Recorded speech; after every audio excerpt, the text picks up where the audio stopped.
Voilà, on est en Pas mal, direct. le Voilà, menhir. on est en direct sur Facebook. Alors, par rapport au petit planning prévu, quand je suis en solo, ça ne me dérange pas d'être en retard parce que je ne fixe pas d'heure.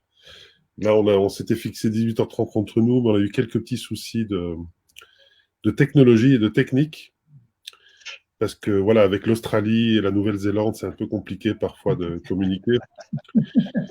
Et bon, nous sommes en direct, en fait, et du pays de Quimperlé et de Saint-Cirque-la-Popie. Nous avons d'une part... Alors, c'est vrai que quand on a Bruno Geneste et Laurent Doucet, il faut veiller à ne pas faire une erreur, c'est de ne pas dire Bruno Doucet, vous voyez. Voilà. Qui est un autre grand ami et éditeur de la poésie, mais qui n'est aucun de vous deux, ni le mélange de vous deux. Voilà. Et Voilà. que penser de Laurent Geneste? Alors lui, le Ah, pauvre. voilà. Alors, nous avons donc notre ami Bruno Geneste de Quimperlé, du pays de Quimperlé, à Moëlan-sur-Mer en particulier, où il y a eu 4 cas de Covid, comme il nous disait. Alors, c'est pas beaucoup, mais en même temps, vous êtes 6. Donc, non, je plaisante. 7000 de vie. 7000, voilà. Il y a, par contre, à Saint-Cirque-la-Popie, et j'aimerais bien que tu nous dises un peu où c'est, Laurent, et où c'est, Laurent. Là, c'est très fort. C'est dans le Lot, en fait, dans le nord du Lot, nord de la région Occitanie, donc c'est sud-ouest, centre de la France, quoi. Voilà. Et en particulier, c'est une maison qui s'appelle La Rose Impossible, maison André Breton que tu animes. Est-ce que Ouais. tu peux nous en dire un mot? Et de comment En vous fait, gérez actuellement vos activités ou pas? alors, en fait, c'est l'association s'appelle la Rose Impossible parce que c'est le nom qu'avait donné André Breton quand il avait découvert le village. Donc, il avait parlé d'un coup de foudre et que Saint-Cyr-la-Popie lui était apparu telle une rose impossible dans la nuit. Et par-delà bien des sites du monde, il avait cessé de se désirer ailleurs. Donc, il avait ensuite acheté une maison en 1951. Et puis, donc, la plupart des suraïs du monde de cette époque-là sont passés jusqu'à sa mort en 1966.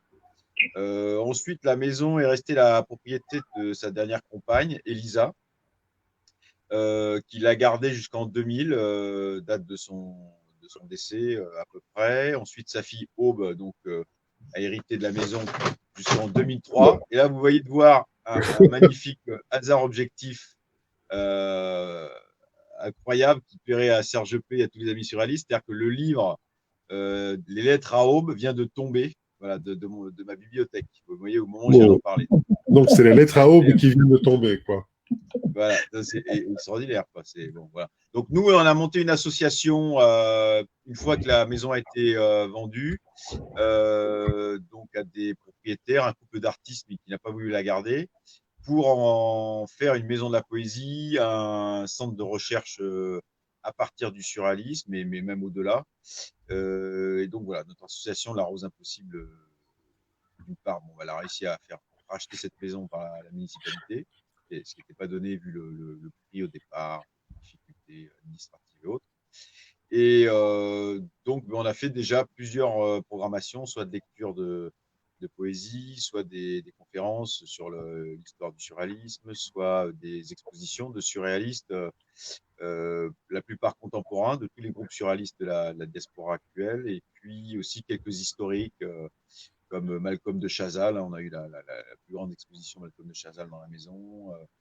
Puis voilà, des Zimbaka. On a eu une exposition de tous les manuscrits qu'avait les originaux des manuscrits de la poésie, la collection, pardon, Poésie Gallimard. Voilà. Et c'est vrai que maintenant, la question, c'est dans le lieu, comment accueillir avec les conditions sanitaires actuelles à la Covid.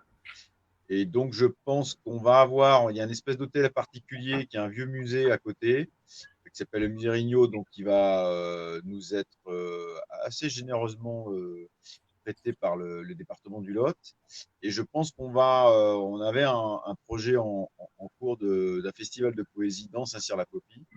Et donc, on va commencer par des petites formes dans différents endroits du village qui est vraiment magique, avec plein de jardins suspendus, des restes de caves, des choses comme ça, qui nous permettra à la fois de respecter les normes sanitaires des groupes de 10, mais en les disséminant dans les plus beaux lieux du village, en faisant du coup participer plus de monde, un peu à l'image du festival de Pouilly-Hérisson. Je ne sais pas si vous connaissez le Nombril du Monde, qui avait été créé par Nick Jolin. Voilà, donc, pour l'instant, Ok. les futurs projets. Et est-ce que, bon, vu ce qu'on vient de voir avec toi, de ce hasard objectif, de ces livres qui sont tombés, tu saurais en ramasser un et nous le montrer? Oui.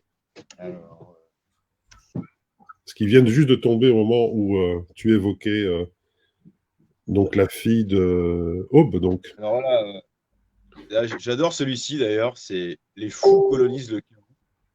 Et c'est un livre affiche de Alain Priard, qui est un artiste surréaliste de Saint-Cyr-la-Popie de longue date, mais qui avait aussi participé à l'atelier de reprographie des Beaux-Arts en 68. Donc, c'est un vieux bourlingueur du surréalisme. Voilà, il a écrit ce texte absolument magnifique qu'il a mis sur cette sorte de livre affiche tract avec cette couverture. Donc, les fous colonisent le chaos. Ok. Et, et tu penses que c'est celui-là qui a fait tomber la pile? Bah ouais, j'ai l'impression, soit c'est celui-là, soit il y a une main comme ça. Soit ça peut être aussi une œuvre d'un autre surréaliste qui est Lou Dubois, qui est un formidable collagiste. Voilà, il a beaucoup d'ondes étranges autour de son travail, donc c'est possible aussi. Il a fait ici voilà, un collage, une réécriture à partir de l'origine du monde de Courbet, qui s'appelle, parce que voilà, cet homme a inventé, d'ailleurs je suis en train d'écrire un texte sur lui, il va bientôt être exposé à Saint-Cyr, comme d'ailleurs Alain Priard, bel hasard objectif encore. Euh, et donc là, cette œuvre s'appelle Conciliabule. Ok. Voilà.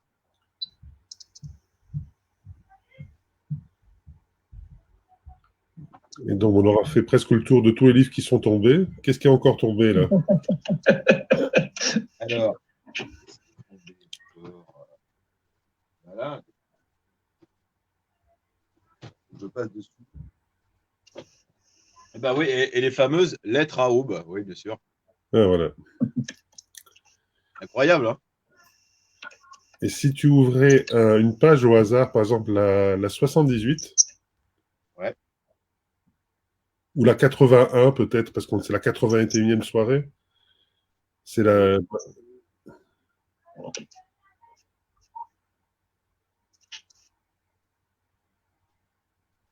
Ça y est, j'ai la 81.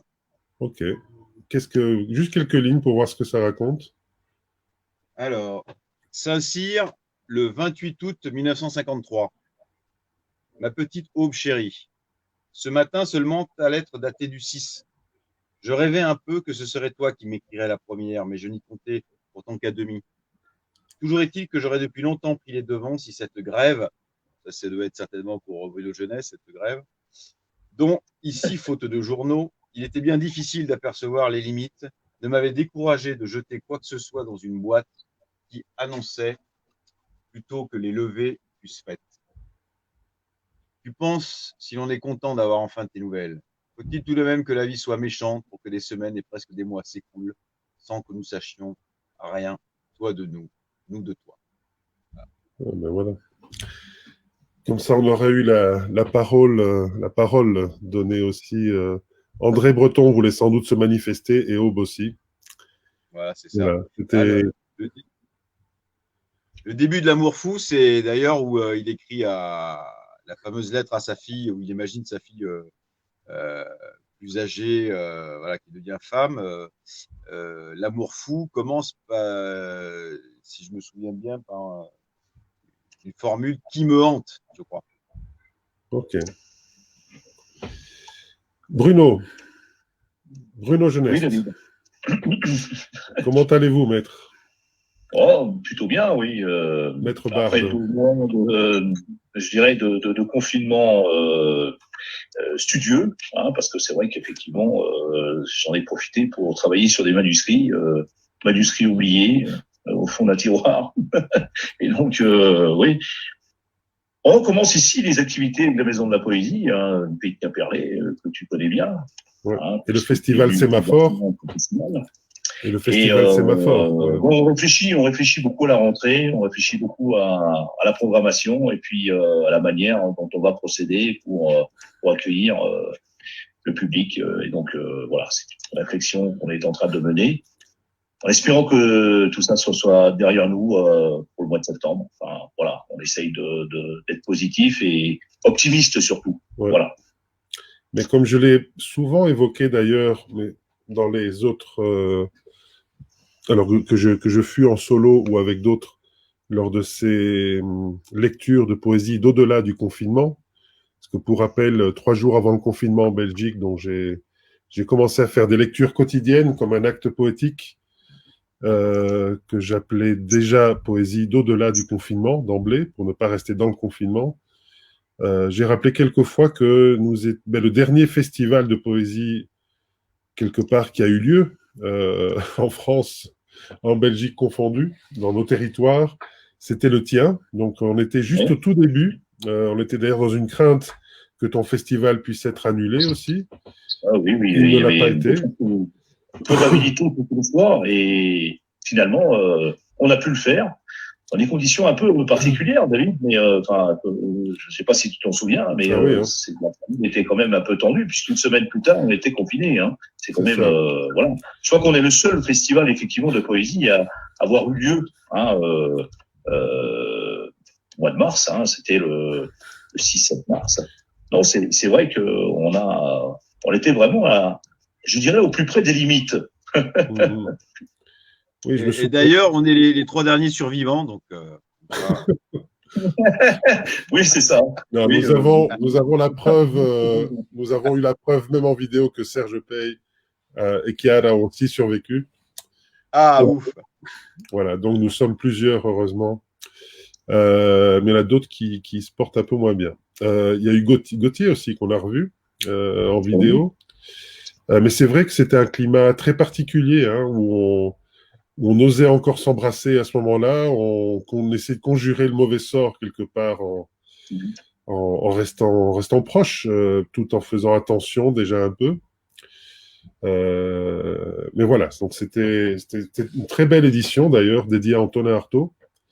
Oui. Et c'était la 15e de ton festival. Oui.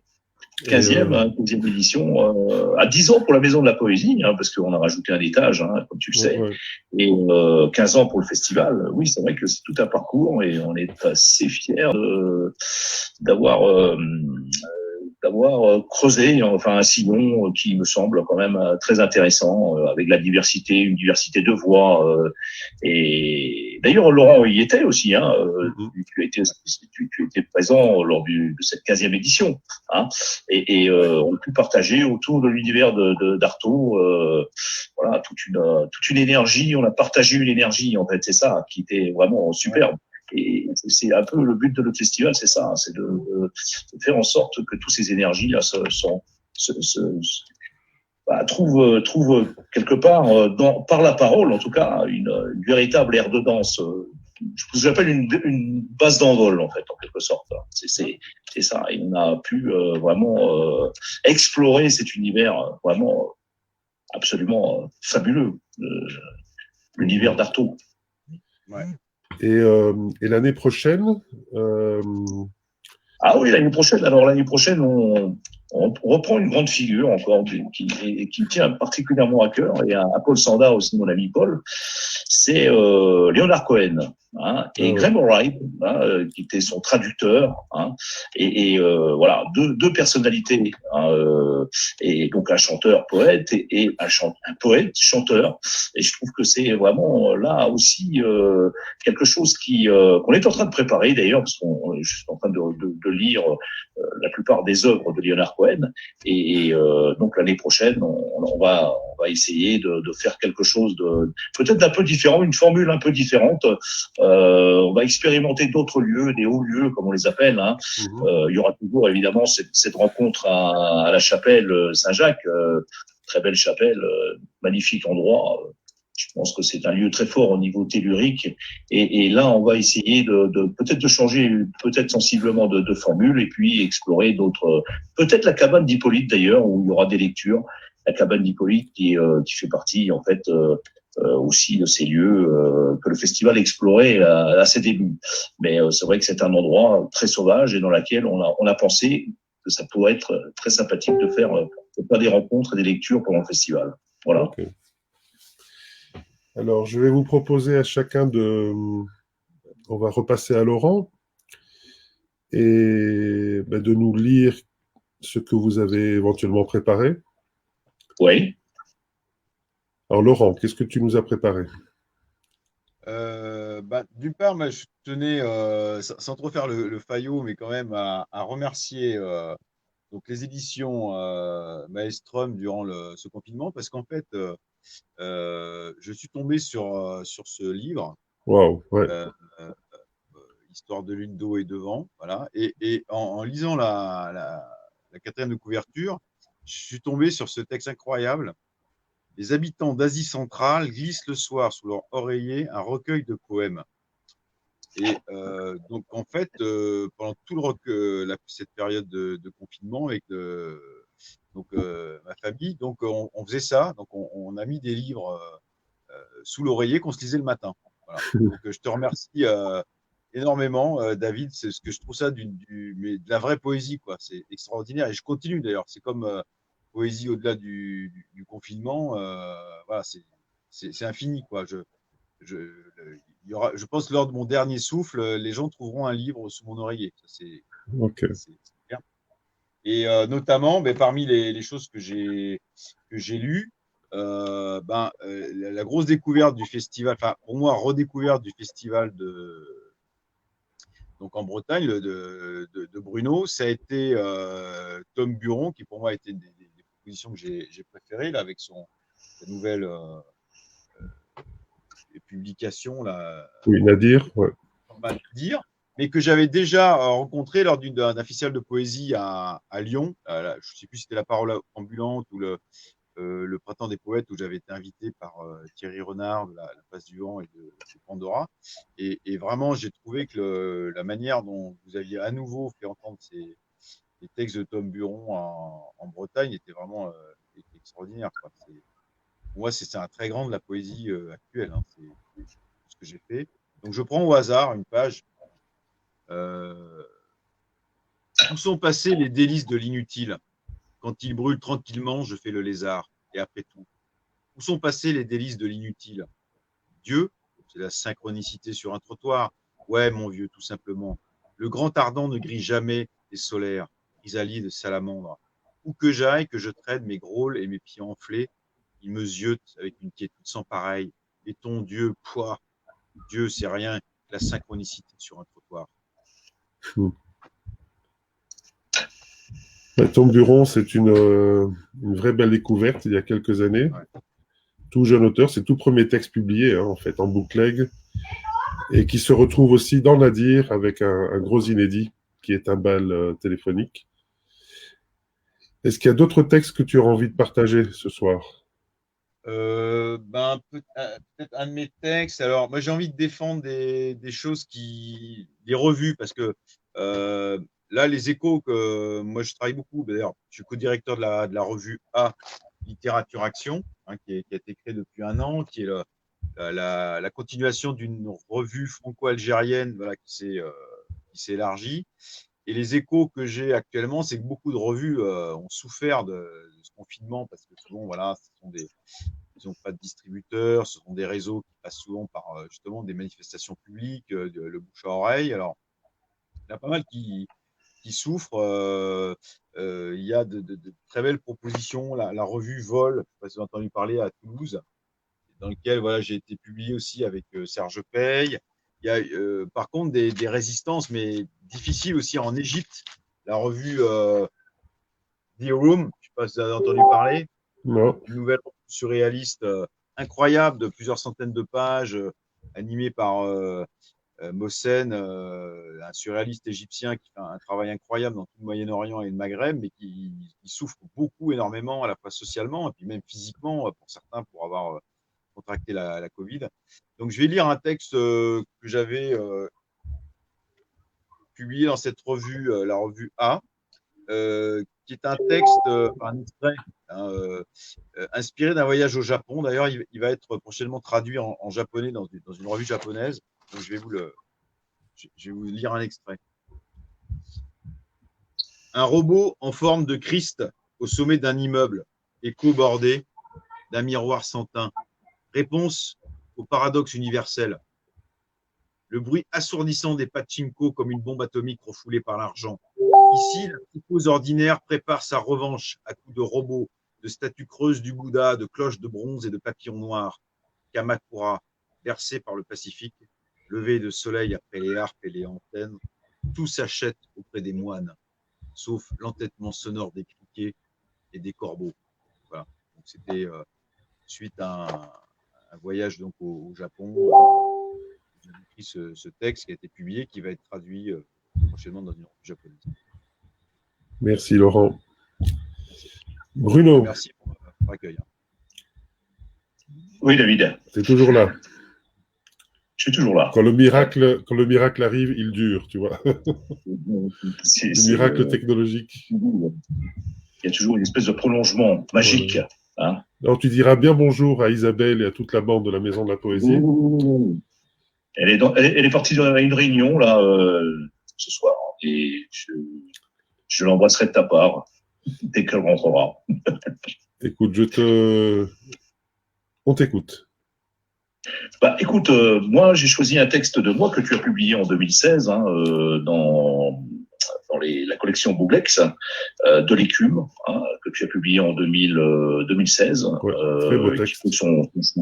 Qui est un texte que j'ai écrit ça fait déjà pas mal de temps et donc je vais en lire un petit extrait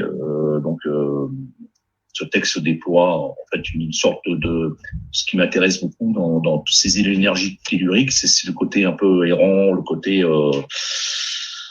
quelque chose qui va dans un prolongement en fait et qui moi j'appelle ça le grand corps de l'horizon en fait et ce texte là mêle à la fois la modernité je dirais à quelque chose de primordial, d'originel en fait, qui est pour moi essentiel. C'est la mer, l'océan, c'est cette puissance-là que j'essaye d'explorer dans ma poésie, cette force, en fait. Voilà. Alors, ça commence comme ceci. Écume amoindrie entre les roches. Près des mouillages latentes au bord de la dissolution, tu demeures ici, sur les sables, chevillé aux lisières à ces tournoiements, dans l'ivresse portée à incandescence de blancheur dans le feu d'oiseau, disparu avec le vent sous les pierres lavées de soleil, l'horizon des jours s'absorbe dans son ombre d'ombre. Les contours par glissement, ta main au centre, l'écume neige, des vagues cognent ton crâne et tu danses parmi les galets chavirés d'avant le jour. En toi, la nuit s'écoule, peinte d'énigmes transparentes à ta bouche, à ta langue d'os et de roches frottées.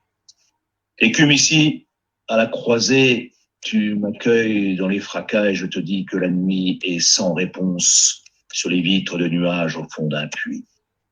Quelque chose tombe dans un feu de plumes et de coquillages et tu frappes 7 fois le sol, 7 fois le seuil de la maison et tu penses 7 soleils et 7 lunes, 7 éléments avec la farine de l'air, les atomes. Le soir remonte le courant invisible du passé dans ta voix et si ton nom n'a pas de visage mêlé à l'amplitude des contrées insulaires de l'esprit. Et chemin nos contournes, à flanc de l'île, pointe du Perne, de longues vagues secouent l'horizon. Un petit filet d'eau circule dans nos rêves, frotte les cailloux du songe, tranche l'âpre espace. Des mots dans le vide océanique, où seule demeure l'île des forces errantes de l'univers. Voilà. De l'écume, hein, je suis très fier de ce petit recueil. Oui, il est très très beau ce texte. Ouais. Et je sais que c'est un texte qui te plaît énormément, qui t'a beaucoup touché, David. Donc c'est un texte que je te dédie ce soir. Donc, merci. Voilà. Et à Laurent aussi. Hein. À Laurent aussi. Merci, ouais. Tu vois pas? J'aime beaucoup aussi. Ouais. Je le vois en fait. Je le vois sous la forme d'un drapeau noir. Tu le verras en diffusé, de toute façon.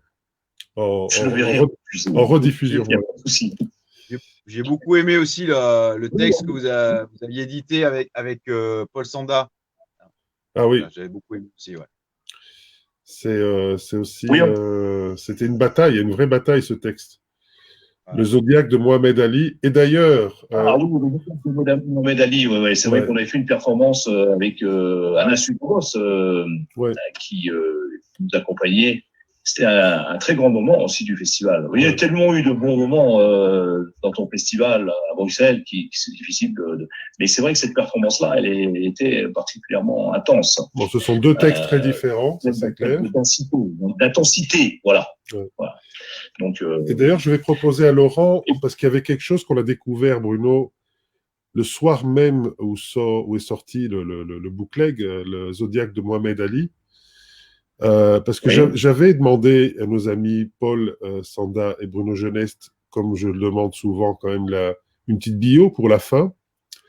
Alors Laurent, est-ce que tu peux nous montrer leur bio à la fin du livre? Peut-être que tu n'as pas fait attention. C'est là où il y a le tout à la fin. Absolument invraisemblable. Là, il y avait blablabla, c'est ça là, non? Et voilà, ça c'est... Voilà. Alors ça, c'est le truc que notre libraire principal, Marcello, m'a fait noter, m'a fait remarquer le soir même. J'étais catastrophé. J'avais laissé blablabla pour me rappeler qu'il fallait insérer là leur bio. Mais ils me l'ont jamais envoyé, les deux cocos. Donc, ouais, mais du coup, c'est un geste extraordinaire, je trouve. C'est ce qu'on appelle un acte manqué surréaliste, quoi. C'est génial. Quoi. Oui, en tout cas, un hommage à la vacuité, en tout cas. Non, mais là, c'est énorme. Surtout quand on pense à Mohamed Ali, c'est génial. Et ils n'ont pas voulu corriger par après, tu vois. Donc, Laurent, ils ont... mais là, c'est collector, moi, quand j'ai vu ça. Donc, on laisse comme ça, ils ont dit. Ah ouais. Là, c'est énorme. Ben, je vais en profiter après coup. Je vais mettre les liens vers les livres que vous avez cités. Ouais. Et si tu as un lien, Laurent, tu peux me l'envoyer aussi un lien pour la revue dont tu as parlé, la revue Action. Ouais. La revue A, donc la revue A. Ouais. A Littérature Action, ouais. Voilà, où tu pourras mettre en commentaire un lien, tu vois, pour que les gens puissent se renseigner un petit peu. Voilà, c'était. On peut proposer un ou deux livres ou textes de plus, ou on est. Oui, hein. Ouais. Ouais. Alors, bon, ben, je vais faire un peu de pub quand même. Donc là, j'ai mon dernier livre qui vient de sortir sur la plage de Coney Island. Voilà, ouais. Photographe. Et quand même, bon, au départ, ça vient de Ferlinghetti avec ce livre que tu avais publié, Coney Island of the Mind, qui m'a permis de découvrir la plage de Coney Island, et absolument extraordinaire à New York. Une plage mythique, mais en même temps qui est dans le quartier le plus pauvre de New York actuellement, où il y a une énergie formidable de gens, et d'ailleurs qui sont très menacés, il faut le savoir actuellement, hein, entre la Covid d'un côté et on va dire tous les freak shows, toute la culture, comment dire, la contre-culture populaire qu'il y a dans ces quartiers est très très menacée par une spéculation immobilière qui veut profiter des difficultés de l'épidémie pour carrément raser toutes les vieilles boutiques, les vieux bars, les freak shows, etc., les manèges pour faire de l'immobilier. Donc voilà, les gens qui sont prêts à se mobiliser pour Coney Island, moi je suis prêt à reprendre le flambeau comme après la maison Breton. Donc ça, c'est un livre qui est qui vient d'être édité, juste de sortir là. On devait le sortir en début d'année pour les 100 ans de Ferlinghetti. Mais bon, entre-temps, il a eu 101 ans, donc il va falloir que je corrige au stylo. Voilà, donc c'est les éditions Blackout, je mettrai le lien. C'est un éditeur de Limoges qui ne publie que ce qui n'est pas dans le moule, quoi. Donc c'est très particulier. Mais mets-les en contact avec nous pour qu'on puisse l'avoir à la boutique. Mon livre, c'est très sympa, je te remercie. Et de toute façon, je compte venir à Bruxelles le plus vite possible, voilà, pour voir ce que vous faites. Voilà, ça. Et bien sûr, mon livre du confinement, ça a été Victor Hugo de Serge Pey. C'est absolument extraordinaire comment il arrive à tenir des centaines de pages uniquement par la pensée analogique. Enfin, c'est celui qui, pour moi, Serge Pey est celui qui a poussé le surréalisme le plus loin et même au-delà, après la Beat Generation, etc. Donc, il est vraiment, c'est incroyable de pouvoir encore rencontrer quelqu'un comme Serge Pey, et puis grâce à vous dans le festival, de pouvoir échanger avec lui et tout, c'est vraiment formidable. Et alors, juste pour terminer, une citation assez folle des champs magnétiques de Breton et Soupeau, qui est en fait qui est le premier texte considéré comme surréaliste par Breton, avant même le manifeste. Il a écrit à deux mains avec Philippe Soupeau en 1919 et il a été publié pour la première fois le 30 mai 1920. Donc quasiment 100 ans pile poil. Donc c'est pour ça qu'on va faire des choses à Saint-Cyr-la-Popie et que vous êtes invités tous les deux avec vos groupes, vos structures, etc. On se débrouillera voilà, pour vous accueillir le mieux possible, comme on a été accueillis en Bretagne autour de Quimperlé. Donc, je vous lis juste un extrait rapide. Si tu permets, David, ça va, j'ai du temps ou... Tout à fait, oui. Ouais. C'est très court. Donc, en fait, incroyable ce texte qui a été écrit en plein milieu de la grippe espagnole, il faut le savoir. Hein. Je vous le lis. Prisonniers des gouttes d'eau, nous ne sommes que des animaux perpétuels. Et plus loin, les villes que nous ne voulons plus aimer sont mortes. Regardez autour de vous, il n'y a plus que le ciel et ses grands terrains vagues que nous finirons bien par détester. Prophétique, voilà. Mais ça tombe bien parce que j'aurais bien aimé aussi lire un extrait et je n'ai pas eu le temps avec le test qu'on a fait de retrouver le livre. Et donc, tu viens de reciter ce livre. Et voilà, normalement, il serait de tradition que je lise toujours un texte lors des soirées. Des soirées, oui, je pense ça comme une soirée. C'est pas une sacrée soirée, hein, comme dirait l'autre. Mais eh bien, ce soir, je vais faire exception. Je ne vais pas lire de texte. Voilà. Blablabla. Voilà. Hommage à la vacuité, louange à la vacuité. C'était très riche. J'invite vraiment les gens à vous découvrir comme personne. En plus des personnes, vous êtes aussi des mecs, des hommes, mais vous êtes des personnes, des âmes fortes et belles. Laurent, que j'ai souvent croisé avant ça au marché de la poésie, dans les réunions Moncourt, des maisons de la poésie aussi. Ouais. Et voilà, très vite, on te repérait de loin avec ton petit pins rouge, ton petit badge rouge. Poésie. Ben oui, c'est le tien. J'étais un peu, tu sais, pendant très longtemps, j'ai retrouvé des vieux marque-pages de 2014. J'étais un peu le vieux fou qui venait toujours acheter des badges et des bouquins. Voilà. Et je te remercie parce que ça m'a fait beaucoup de mal. C'était quand il y avait ces marchés de la poésie qu'on rencontrait Rio. C'était pour moi une âme extraordinaire et je n'arrive pas à faire le deuil. Voilà. Je tiens à le dire. Ben, on va lui dédier le prochain festival, comme je disais hier, où on a lu des extraits de son futur nouveau livre, qui est en fait un livre de 2006 qu'il avait passé 1 an à refaire un petit peu au niveau du texte et des images. Ouais, tu l'as présenté précédemment, il est magnifique. Ouais, je l'ai présenté hier, c'est Éblouissement d'exil. C'est peut-être son plus beau livre, en fait. Et lui, c'est le livre qu'il préférait le plus. Et depuis des années, on sait, voilà, vous connaissiez bien Rio aussi, on peut pas dire que c'était quelqu'un qui se mettait en avant. Il savait tout naturellement s'imposer quand il était au marché D'ailleurs, ces tirages de tête partaient comme des petits pains.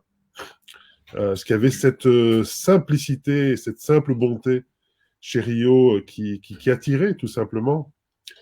Mais il était très modeste et donc il n'osait pas trop m'embêter. Puis je lui ai dit il y a 2 ans, écoute Rio, il faut le refaire ce livre. Il n'a pas du tout été défendu juste avant, en 2006, c'était 1 an avant que j'arrive à la Maison de la Poésie d'Amé. Là, on va le refaire exister, mais il faut que les dessins soient de toi. Ça n'a pas de sens. On lui avait imposé, même si c'est un très bon peintre, Salvatore Gucciardo, avec qui il s'entendait très bien, mais c'était pas le livre que Rio aurait voulu. Il aurait voulu mettre ses dessins. Et à l'époque, voilà, la maison avant ne considérait pas trop que ça valait la peine. Et là, voilà, j'étais tout content que l'on puisse. Il a quand même vu les tout premiers. Enfin, il a vu les PDF au moins du livre. Mais il n'a pas eu le temps de voir même le test qu'on a réalisé et c'est un grand manquement. On sait qu'il y a des gens qui manquent plus que d'autres. On sait qu'il y a des gens qui ne vont pas vraiment nous manquer quand ils seront plus là. On aimerait qu'il y ait des gens d'ailleurs qui ne nous manqueront jamais ne soient déjà plus là. Mais voilà, c'est le jeu de la vie malheureusement. Il y a des gens qui partent très jeunes, des gens qui partent moyennement jeunes. Voilà, Rio avait 73 ans, donc on peut dire qu'il était encore relativement jeune. Il y en a qui durent, comme Ferlinghetti, qui vient de faire ses 101 ans, et on est content que ça dure. Jodorowsky, qui a 91 ans aussi. Waouh! Et voilà, on est très content que ces gens soient encore là. Il y en a d'autres que je ne citerai pas, et qui pourraient être des marques de stylo, hein, ou de pencil, ou de... Voilà, qui sont vieux, qui sont toujours là, mais bon, on ne commande pas ces choses-là, hein, Bruno? Non, c'est vrai. Il y a 3 parties dans le monde, elles ne sont pas toujours coordonnées. Hein. En Bretagne, on dit que la mort est le début d'un long voyage. Hein. Voilà. Les Celtes pensaient que la mort n'est finalement qu'un passage. Donc, effectivement, mais bon, je crois que les poètes meurent, mais en fait, leur poésie demeure. C'est là aussi que je voudrais rendre hommage justement à Rio, que j'ai eu l'occasion de rencontrer à plusieurs reprises sur le festival. C'était un être absolument extraordinaire et c'est vrai, avec un cœur absolument lumineux et voilà, c'est vraiment quelqu'un qui va nous manquer beaucoup. Je pensais l'inviter sur le festival, malheureusement, bon, il est parti, mais on se reverra sans doute un jour. Et ce qui va aussi nous manquer, c'est si vous vous rappelez bien, c'est ces sortes de blagues ou son humour qui parfois était compréhensible pour lui. Ouais. Et puis son rire aussi qui était très particulier. Et ce qui faisait que voilà. Il avait un rire. Désarmant. Oui, et un jour je l'avais dit, ben, t'es le Garcimore de la poésie, Rio. Il aimait ça parce que quelque part, oui, quand Garcimore était adorable aussi, hein. Ouais. Un véritable poète, Garcimore aussi, quelque part. Complètement, ouais, j'adore. Et voilà. Donc, je vous remercie beaucoup pour ce moment. Merci à toi de nous accueillir. Et moi, je donne rendez-vous aux autres. Moi, je vais continuer. On m'a demandé plusieurs fois quand est-ce que tu vas arrêter. J'ai dit que j'en savais rien. J'en savais rien quand j'ai commencé. Donc là, pour l'instant, ça continue. Ce sera peut-être une série finie.